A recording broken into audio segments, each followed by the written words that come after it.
Hello, you guys. I'm so sorry I have not tuned in, but your girl Special Vibes is she's still doing good.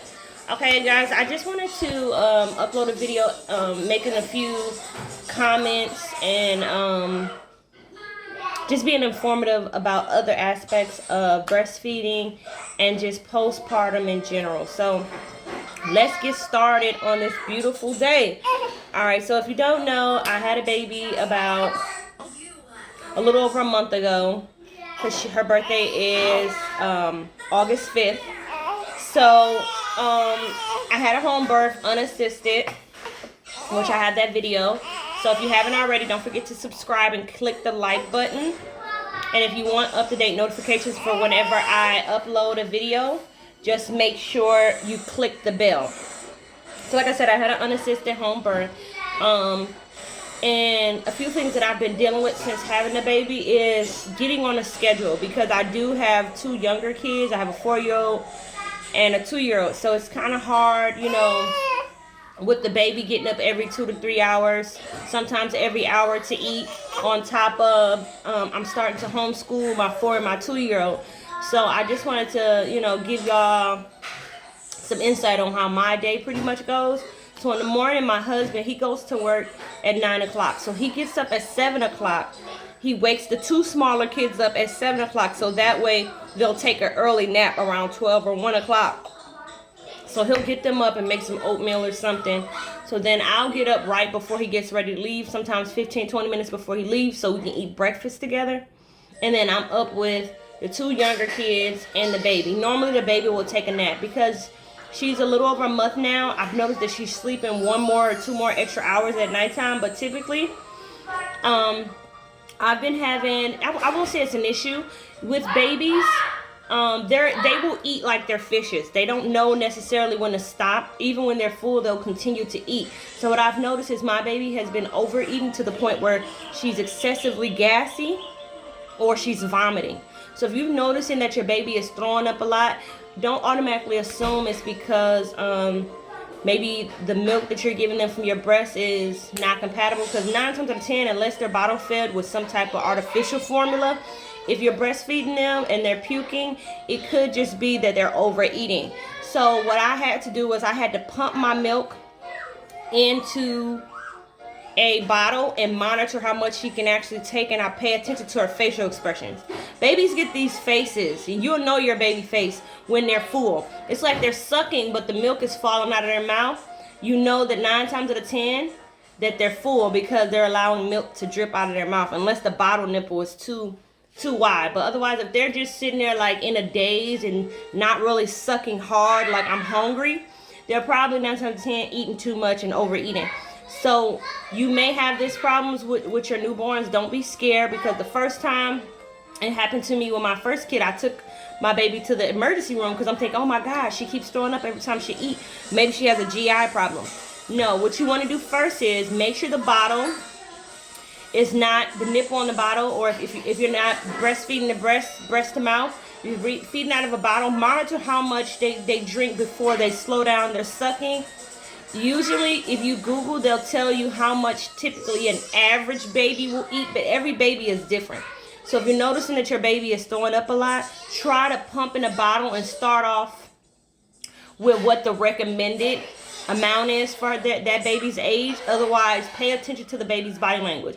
If they're starting to fall asleep, 9 times out of 10, they're probably getting full or they're content, because they won't go to sleep if they're hungry.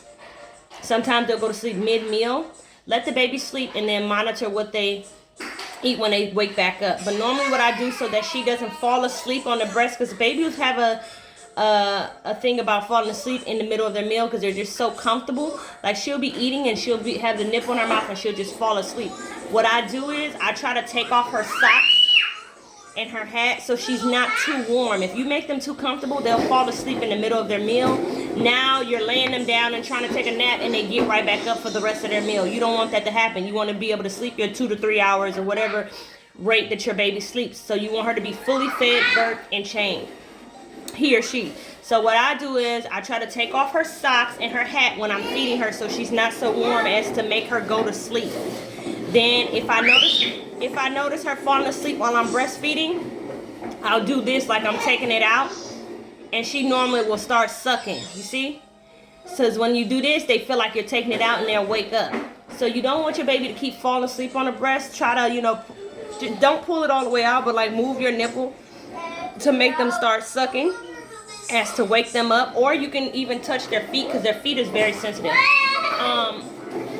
So I do that, and when she pukes a lot, what I try to do is, because sometimes she's gotten her body comfortable to overeating. So I'll try to, like, 1 second. Saline and Savi, I need y'all to go in the playroom now. Savi, you're going to be doing your letters and stuff, and Celine, you too, in just a little bit. Go in the playroom. Mommy's doing a video, okay? So what I'll try to do typically is I try to monitor what she's eating, especially if I can pump it in a bottle, I'll do that. I'll put it in a bottle and I make sure she eats about 1.5 to 2 ounces, and I burp her every ounce. So she'll drink 1 ounce and I burp her. You'll learn what your baby pattern is of how much they drink. And it may change week by week, but you can monitor how much they're drinking, and if they are throwing up, try to time how much they're on each breast, and maybe take off some of that time if you're noticing that, they're throwing up excessively. Otherwise, if you try to do those things, then maybe it may be what you're eating or something that's in the formula that you're giving them. So don't be shocked, new moms or moms, if you notice that your baby is vomiting, especially a breastfed baby. It could be they're just overeating. And another thing that I'm dealing with is, what am I dealing with? You're not going to get a lot of sleep. Especially, you got to understand, the baby is used to being so close to you and being in your womb. So they're trying to get acclimated to your lifestyle and being out of the womb and not being so close to you and warm. The temperature changes, So babies need a month or 2 to adjust to your schedule, but it's important that you stay consistent. If you notice that your baby is eating every 2 hours, but they don't get up every 2 hours one day, get them up if you're up, because you want them to be on a schedule. With her, sometimes I've been noticing since she's become a little over a month that she's eating better since I've been monitoring her and not letting her overeat so much. She doesn't get as gassy, and she's sleeping a little longer. Celine, can you please go to the playroom? This is every day, you guys. So I'm potty training him. So in the nighttime, we normally put a Huggy on him, but I'll take that off shortly. So that's Celine.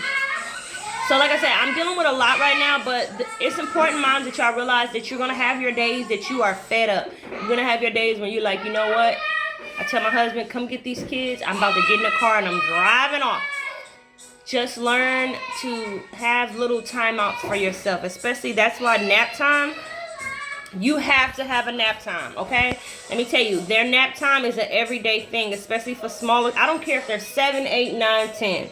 It's quarantine time, so for those who are school age, they should be doing their schoolwork somewhere separate from the living area or the area that you're in majority of the day, because you need a break sometimes. And when that baby goes to sleep, you need to go out in the yard. If you need to go and do your little meditation somewhere, it's important that you have at least 30 minutes of woo-sa time. That's what I like to call it, woo-sa, because it's stressful. It's stressful dealing with a little human being that doesn't talk, cries for everything, and you have to pretty much decipher what they need. And then on top of that, if you're like me, where you have multiple young kids under the age of 5, you still have to attend to the needs of your other kids who are more active, who also still require a lot of attention. So it's important that you, one, tell your husband or your partner, to, if you're feeling stressed, if you're feeling depressed, because you should be able to have that outlet. You don't want to be feeling all of these emotions and you don't have any way to vent. Secondly, I would say, moms, you have to find a hobby for yourself, because you do need to get away from the house sometimes, because you need a break. Whether that's going to work out or going for brunch with your girlfriend, that's very essential being a new-time mom or a mom in general, especially with multiple children.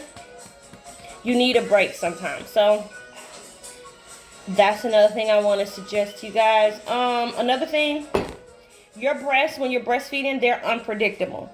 When you leave the house, you have to have breast pads.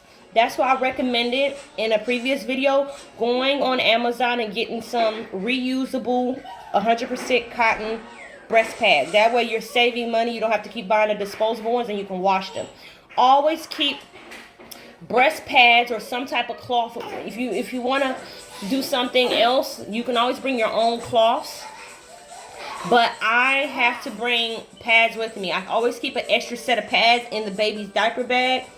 And I make sure that I have a pair on when I leave. Because even though I pump and I feed the baby so my breasts are empty, when you drink water or anything, your body's going to produce milk automatically. So you want to make sure you're not leaking. I always like to wear dark colors too when I go out, because for me, dark colors help to hide if I actually leak through my shirt. You won't be able to see it as much as you will if I wear a lighter shirt. So I like to wear like dark navy, blue or black shirts when I'm going out, because like I said, if I start leaking and I forget my pads or something, I have that. Otherwise, just bring you a little jacket for just in case you have those accidents to leave in the car, because your breasts are unpredictable when you're breastfeeding.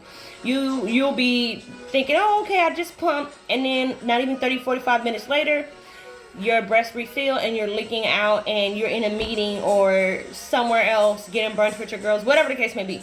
It's happened to me, and I just simply go to the car and get my zip-up jacket, or otherwise I normally keep an extra pair of breast pads. If you want, ladies, put you an extra pair of breast pads in a Ziploc bag. Keep it in your glove compartment in your car, just like you would do your pads, or tampons. You always got a pad or a tampon somewhere in your purse or somewhere in your car. That's how your pads for your breasts need to be, like an emergency tampon in your glove box or a pad. So your breasts are very unpredictable. Just be prepared for them to leak. That's normal. That's what you want, because your body is making milk for a baby that's eating every hour, every 2 hours, or whatever the case may be. So if you're drinking water, you're going to produce milk. Or if you're drinking any fluid in general, you're going to produce milk. So just know that. Another thing, mommies, don't wait until your baby gets older to start being active. If you're sore and you're still healing, definitely understandable, but you still need to walk to the bathroom or make an effort to walk around your house, unless you've been given orders by your doctors or your medical professionals that contradicts what's good for you. You want to be active. You want to get up. You want to, keep the circulation through your legs and your body going, because you don't want to get any blood clots. A lot of times after birth, you're at high risk for things like blood clots and things of that nature. You want to make sure you're walking around. You don't have to do nothing strenuous. Even if it's just a walk outside to get some sun for 15-30 minutes, make sure you're staying active, ladies, because that's another thing that'll help you with not being depressed or super anxious all the time. Because having a little child is it can be very nerve-wracking, especially if you're used to just being an up-and-go person. This is a big transition, and for someone like me, I've done it 4 times. So, I still have that stress, but I know how to manage it a little bit better, because this is my 4th experience. So just know to take your time, communicate with your family if you need a break so they can come watch the kids. Make sure that you're prepared as far as breastfeeding, that you're gonna go through your ups and downs. Some days you may not produce as much milk because maybe you didn't drink that much, or maybe you didn't get enough sleep and your body's under stress. Stress affects your milk production. Your mood affects your milk production. So just remember to stay positive, like I always tell you. If you guys have questions in specifics, drop it down in the link, the comment section below, and I will answer them. Another thing that I've been doing, ladies, is really, really important. I've been buying sexy little boy shorts, because I want to keep that self-esteem. After you have a baby, sometimes you do get a little depressed. Sometimes you don't feel yourself, because your body, especially if you're like me, I was very athletic. Your body is not where it used to be, and you feel like, man, I want to get my body in shape. But with the baby and the kids, let me tell you something. Every day, I try to make sure that I look cute. I wear little cute tank tops. You may not feel like it, but put it on, ladies. Be proud of your body. If y'all wondering about these little beads, I'm going to have to put y'all up on game on those, okay? These are African beads. They're used for multiple of things. They represent femininity. Is that how you say the word? I have a hard time with that word. Femininity. So they also are used for fertility reasons, and they also are used for weight loss. So When I first made my beads sit exactly right under my breast. As you lose weight, the beads drop down. If you eat too much food, the beads roll up. So the beads help me to keep track of my weight. They also help me to feel very sexy because I think they're very beautiful beads. So, you know, I like wearing my beads. They make me, I don't know, I make them myself. They make me feel sexy. I don't know. I'll sit there sometimes when I have free time and make my own beads. And that's another thing that I've been getting into, having my little things that I do on my time off. So, ladies, enjoy your time being a new mom. Don't take too much consideration into, oh, I'm not like I used to be. Let me tell you something. There's a time and a place for everything. Enjoy the fact that your body has just given birth to a beautiful human being. You're producing milk. If you are producing milk, that you're able to feed your child. The best thing that I can say for you is to keep yourself sane and active, and don't forget about yourself. While you're giving to your children, to your husband, to your household, it's really important that you maintain a sense of awareness for yourself as well. So what I like to do is once I get the kids into bed at around 9:45, I put an at-home workout video on, whether that be music and me just working out, dancing. I started to work out at home and do little exercises and stuff and little squats so I can start my journey to getting my body back in shape. That's my little free time for myself. But other than that, I've been just really staying positive. I've been trying to drink enough water, eating the right meals. I've been snacking a lot. Ladies, I don't know if it's because I'm breastfeeding and the baby is taking a lot of my nutrients, but I've been snacking. Snacking is going to be your best friend. Because you're going to be in the house, not only just because, you know, you don't want to be out too much with the baby, but because of this coronavirus stuff, I've been in the house a lot. So I've been snacking. Make sure that you have snacks. Snacks are your best friend. It doesn't mean that you go ham. You have to do everything with moderation. But have you snacks in your house, ladies. If you know that you like chocolate, have a chocolate covered pretzel. Have you something, you know. Don't have to always, you know, wait in that urge to eat something sweet. You don't appease it right away, because then you'll eat too much once you do get something sweet. So have your little snacks and stuff in the house. Have your little sneaky, indulging things that you like to eat. Because guess what? You're breastfeeding, and the baby is probably going to be getting some of that fat and that sugar too. So you're not going to be getting it all to your belly. So that's Poopsie. That is Poopsie. So you guys, let's stay in this together. Let's stay positive. Let's enjoy this process, because this is a process. I love you guys. Thank you so much for all my subscribers. You guys don't know that you really mean the world to me. And even though sometimes I have my introverted ways where I may not get on here right away because I'm going through an emotional roller coaster, you know. I'm in the house every day with the children. I'm trying to homeschool them, and they don't have the attention span to always pay attention because they're 4 and 2. My boy is very rambunctious. You know, he's not all the way potty trained. So some days I'm cleaning poop off the floor. I'm cleaning poop off the walls. I'm dealing with my baby who's trying to communicate her needs. So it gets very frustrating. So sometimes I may not be posting as frequent, but I definitely want to let you know that I'm still here for you. I am trying to read the comments as quick as I can and respond. So if you guys have any comments or questions in particular to videos that you want me to upload, let me know. Otherwise, you guys, me and these rascals are about to get our day started. Celine, Sabi, say bye. Bye. Salim, are you going to say bye-bye? Bye. Salim. Oh, you guys, listen, I just cut off Salim's hair. He wasn't growing hair in the back. So he has like this monk hairstyle that I'm doing for him. We shaved him completely bald. And I left a little bit in the back because I'm going to put him a lock back there. So we call him Monk Lean. Monk Lean! Lean me! Salim! Salim! Say bye-bye! Bye. Salim! Say bye-bye! Bye! He's so stubborn. Alright, you guys. Peace, blessings, and good health. I'll talk to you guys later. Bye.